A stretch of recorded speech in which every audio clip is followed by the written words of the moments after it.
It began on a dying battlefield beneath a sky burning red. The war was supposed to be over, but legends never end quietly. Commander Eric Reeves stood on the ruins of an alien fortress, his armor cracked, his pulse heavy in his ears. Around him, the last of his men lay still. They'd followed him through every impossible mission, every hopeless stand, and now they were gone. Only the silence of victory remained, cold and empty. Across the field, the enemy emerged. General Kor, the conqueror of 7 worlds, the beast in metal flesh. His name carried fear through galaxies, and even the stars seemed to fade when he approached. "You've lost," Kor said, voice echoing like thunder. Reeve didn't answer. He simply raised his rifle one last time. The 2 warriors, one human, one forged in alien labs, faced each other beneath collapsing skies. No speeches, no honor, just survival. The kind of fight history remembers because it shouldn't have been possible. When the dust settled, only one figure remained standing, and for the first time in his life, Kor smiled. The legend was dead. News traveled faster than light. Across colonies and systems, the story spread. The human commander is gone, the symbol of resistance extinguished. On Helios Prime, they held the funeral. 2 moons watched silently as a handful of soldiers lowered the flag-draped coffin into the red soil. Rain fell, not water, but ash from orbiting debris. Among the mourners stood a boy, barely 16, silent, eyes fixed on the casket as if staring could bring it back. His name was Cale Reeve. When the anthem ended, he didn't cry. He simply turned away, the sound of shovels fading behind him. General Kor watched the broadcast from a command deck orbiting a captured world. He studied the boy's face for a long moment before muttering to his officers, "Let the child live. He'll learn what happens when humans defy empires." The officers laughed. Kor didn't. He simply turned toward the window, staring at the distant stars. Somewhere deep inside, unease flickered, but he crushed it quickly. Legends end, stories fade. That's the order of things. Years passed, peace returned, or something pretending to be peace. The empire rebuilt, the colonies surrendered, humanity scattered, silent and small. But on the edge of a forgotten moon, inside a rusted mining facility, a young man trained in the dark. Cale Reeve. No banners, no armies, no speeches, just discipline. Every morning he watched the old battle recordings of his father, his voice, his movements, the way he commanded chaos into order. Every night he replayed the moment of his death, the gunfire, the explosion, the stillness. He didn't train for revenge, not at first. He trained because he needed to understand. Why had one man terrified entire species? What made humans, fragile, flawed, so dangerous? His answer came not from rage, but from revelation, resolve. His father's strength wasn't born of muscle or machines, it was born of refusal to kneel. By the time Cale turned 20, whispers began again. Patrol units vanished, supply ships lost contact, and every time a single phrase appeared in the logs, "For Reeve." The Empire dismissed it as rebels, pirates, random chance. But Kor knew better. He ordered an investigation, quiet, internal. The reports returned fragments. A mercenary found dead with a human blade in his chest. A transmission hijacked, playing a single voice. The legend lives. Kor didn't sleep that night. He stared at the stars again and whispered, "Impossible." Meanwhile, Cale continued his training in the shadows. He studied the Empire's tactics, the weaknesses of their war tech, the arrogance that blinded them. He built weapons from scraps, armor from salvage, purpose from pain. And in the quiet moments, he remembered his father's words, recorded years before his death. "Power fades, Cale, but conviction, that's what frightens them. When everything else burns, hold on to that." He did. When Cale finally left the moon, he wasn't the same boy who'd stood in the rain. He was the echo of something greater, quieter, colder, more precise. His first mission wasn't vengeance, it was a message. A minor officer, the one who'd ordered the strike that killed his father's team, found his ship docked on a silent station. The lights were dead. The air smelled of metal and memory. A voice broke through the comms. "Do you know my name?" The officer's hand trembled. Who is this?" "You killed the legend. You didn't kill his blood." The feed cut. Seconds later, the ship exploded, clean, surgical, without witnesses. Across the Empire, fear began to spread again. A human ghost haunting the stars. They said he moved unseen, struck without warning, and vanished like smoke. Commanders started traveling with guards. Governors whispered his name as a curse, and Kor started remembering that unease he once buried. He ordered tighter patrols, curfews, executions, anything to remind the galaxy who held power. But in trying to silence fear, he only made it louder. Because fear loves legends, and now a new one was forming.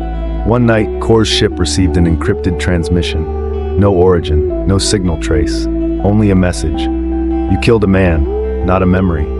Kor's jaw tightened. Track it, he ordered. But the trace returned something impossible, the coordinates of Titanfall, the very place where Eric Reeve had died.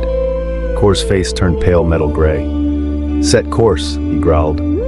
As the fleet burned toward the ruins, Kale watched from the dark side of the moon, his ship silent. His father's insignia gleamed faintly on his wrist armor. The time for study was over. This wasn't vengeance anymore, it was continuity.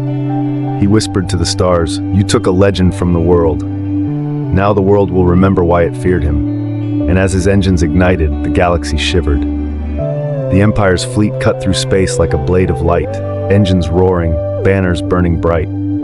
At its heart, aboard the warship Obsidian Crown, General Kor waited. The same arrogance in his stance, but older eyes behind the armor. He had come to see the end of a ghost. The ruins of Titanfall sprawled beneath him, the battlefield where he'd once slain humanity's greatest commander.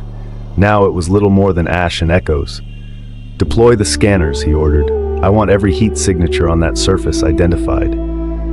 His soldiers obeyed, precise, mechanical, until the readings began to distort. Static, flares, something was interfering. A voice slid across the comms, quiet as breath. "Looking for ghosts, General?" Every monitor flickered.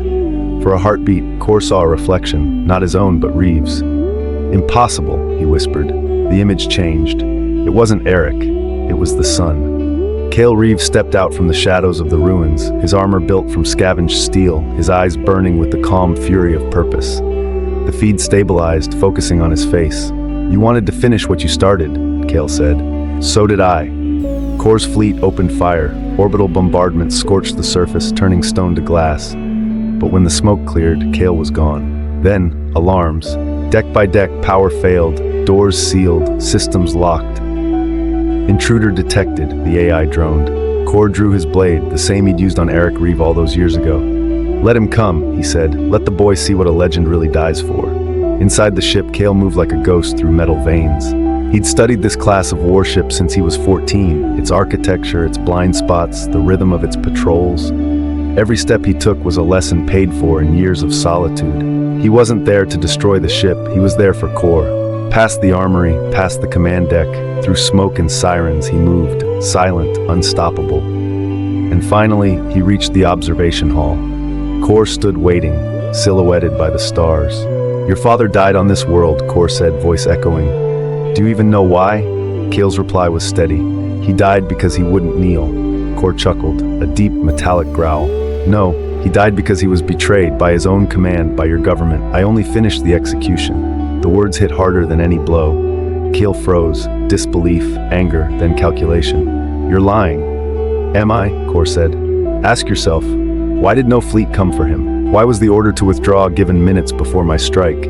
Humanity didn't lose the war, boy. It sold it." Kale's hands trembled, not with fear but understanding. His father's last transmission, the hidden data logs, the cryptic message, conviction frightens them. Now it made sense. Eric hadn't died a soldier's death. He died protecting a truth, one his son had just uncovered. "You talk too much," Kale said coldly. He moved first, fast. The clash was violent, fluid, beautiful, the dance of steel and vengeance. Kor struck with brute power. Kale countered with precision. Each hit echoed through the hall, shaking glass, shattering lights. For a moment, it was as if father and son fought side by side, one through memory, the other through motion. Then Kor overextended. Arrogance, blinding instinct. Kale slipped beneath the blow, driving his blade into the joint of the alien's armor. Sparks flared.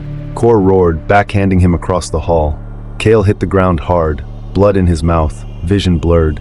"You're not him," Kor growled. "You'll never be him." Kale looked up, smiling weakly. "I know." He raised a small device, an old battered data core, the same his father had carried into his final battle. He didn't die with nothing. He pressed the trigger. The data core pulsed, projecting a hologram. Eric Reeves' face flickered to life, younger, proud, defiant. "If you're seeing this," the hologram said, "then I'm gone." But I left something behind. Not vengeance, not orders. Truth. The empire you serve isn't built on victory, it's built on fear. And when fear meets humanity's resolve, it falls. The message spread through every system on the Obsidian Crown, hijacking comms, broadcasting across the fleet. Soldiers paused, staring. Eric's voice filled the stars. Legends don't die, they become warnings. Kor screamed, lunging forward, but Kale was already moving. He twisted, slashing through the blade's emitter, sending shards scattering like sparks. The general stumbled, wounded and furious. "You think this changes anything?" he snarled. Kale stepped closer, pressing his blade to the alien's chest. "No," he said softly, "this starts everything." He pulled the blade free, not killing Kor, but leaving him to bleed. Then he turned and walked away as alarms blared and the ship burned around them. Outside, escape pods launched. Signals flared across the stars. The message couldn't be contained. The truth was out. Across 100 colonies, humans looked up at their screens, at the face of a long-dead commander, and remembered. They remembered who they were. As Kale's ship drifted into the black, he opened the final message hidden deep within the data core, one he hadn't seen before.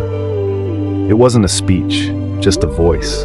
"Son," Eric said softly, "if they're still out there, if they still fear us, then maybe that's enough. Don't be me, be better." Kale closed his eyes. For the first time, the weight lifted. He whispered, "I'll finish what you started, not by fighting them, but by reminding them who we are." The stars reflected in his visor like embers, and behind him the empire began to fracture. Because the legend wasn't dead, it had changed its name.